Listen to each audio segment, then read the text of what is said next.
I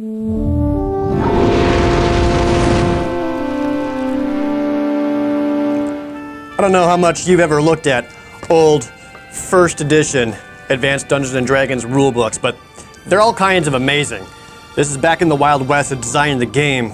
Artwork very simple, the text and descriptions weirdly vague and not really making a whole lot of sense and a lot of context, but man, there's something about these that was really special. This was the original monster manual made for Advanced Dungeons & Dragons. Over 350 monsters it boasts on the back. Only 350? Them's rookie numbers. So it wasn't long before Gary Gygax wanted to expand upon that and include more monsters. So they made a Monster Manual 2, which included just even more things such as the Gripply, the Grig, the Goat, just all kinds of weird stuff. But more than just monsters, he wanted to go even bigger than that. He wanted to explore the gods of Dungeons & Dragons. And rather than just make his own gods, he decided to include information about actual pantheons and gods from our world. Thus, TSR created deities and demigods. And very quickly, this book became illegal. You see, when this was first printed, it includes all kinds of different pantheons in there. There's information in here on how to make, there's Babylonian mythos, a bunch from people from Greek mythos, Indian mythos, just tons. And they want to include all different kinds of pantheons. Norse is in here just to include into the game with different stat blocks so that if a player ever wanted to include them, they would have the information here. And as they were working on that, they included a mythos that got them into a lot of trouble. And that was the Cthulhu Mythos. Contrary to popular belief, H.P. Lovecraft's Cthulhu is not in the public domain. Not yet. It will be in like 12 years or so. But Dungeons & Dragons included Cthulhu and all of that mythos in their book. And when the people who actually owned Cthulhu found out about this, brought Dungeons & Dragons to court, the company who made it at the time, TSR, and sued them and said, you can't do that. And as the story goes, TSR lost, and they had to reprint this book without the Cthulhu Mythos. But like most things, that's not the full story. The legend that kind of goes with Dungeons & Dragons players is that when they got this book and they had the Cthulhu, all that stuff in there, they just kind of put it in there, thinking that Cthulhu and H.P. Lovecraft's designs were in the public domain and they could just do whatever they wanted with it. Obviously that is not the case, specifically with Cthulhu. So that's why they got in trouble.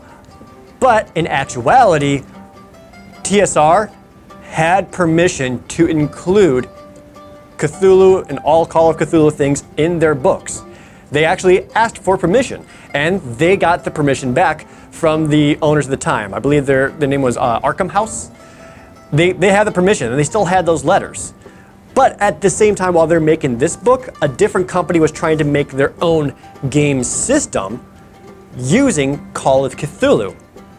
And at the time, they agreed, as they're making this game, to let TSR include Cthulhu Mythos. My guess is that they probably thought just having it out there would make more people aware of Cthulhu and would want to buy their game. But as they're working on their game, they kept getting more and more problems about it. It kept getting delayed, pushed back, and their release came way later, after this came out. They didn't understand that a reference book for a game would somehow, I don't know, possibly conflict with their game about Cthulhu. And that's where they started getting upset and said, wait, no, you can't do that. And that's what brought them to court. Now, the thing is, TSR was well within the right to actually fight this. And honestly, probably win. They had the permission letters. They could have just showed that in court, said, they said we could do this. It's right here. These are their words. And they would have won the battle. But at the time, this was late 70s, man. Like, this wasn't a huge company by any means. They estimated that maybe 15,000 of these books got out there. In comparison, the 5th edition Player's Handbook for Dungeons & Dragons is on its 21st printing or so, so that's like millions. So not a whole lot of copies of this book are out there. And because of that, just removing that would cause them to have to do a reprint. That would also delay a lot of things. They would have to resize the entire book. Pages would be taken out. They couldn't just like replace it. They would have to get all new books resized with different page amounts. Like, that was expensive stuff at the time. So their options were either to spend a lot of money to battle this, and again, probably win, or just try to eventually either do a recall or try to reprint it later on without it. And they opted for that final option. They did not have the money to hire a lawyer and go through the extensive legal process to actually battle it. That stuff is exhausting. There's a lot of emotional labor tied to it. They were kind of friends at the time, so they're not, who knows how this actually went down. But either way, they didn't want to do that battle. So eventually what they did do was do another reprinting of Deities and Demigods, but it did not include the Cthulhu stuff. That was their simplest solution. So the story kind of goes that they just kind of threw that in there on their own, and they got caught, and that's what got them in trouble. Wasn't the case. They had full permission, but the company who gave that permission didn't fully understand why they did that, or did not fully understand the context in which their property was going to be used, and they were basically working against themselves. So they tried to sue TSR to help themselves, and TSR, being a small company at the time, couldn't really fight it. So there's a far more extensive history there. These are just kind of the cliff notes. But the point is, if you ever see this book out in the wild, give it a look through, because it actually might be one of the rarer copies that includes illegal stuff in it, such as all the Cthulhu Mythos. If you ever want to find that, just look towards page 43. Go to page 43. If you look to page 43, see if Cthulhu shows up. And it does here. And if it does, that's a rare D&D book. Maybe consider picking it up. However, just because it's rare doesn't mean this book is super valuable. When this came out, it was costed, how much did this cost? Maybe $20, $25? Not a crazy amount back in 1980. This book now probably goes for about 80 bucks.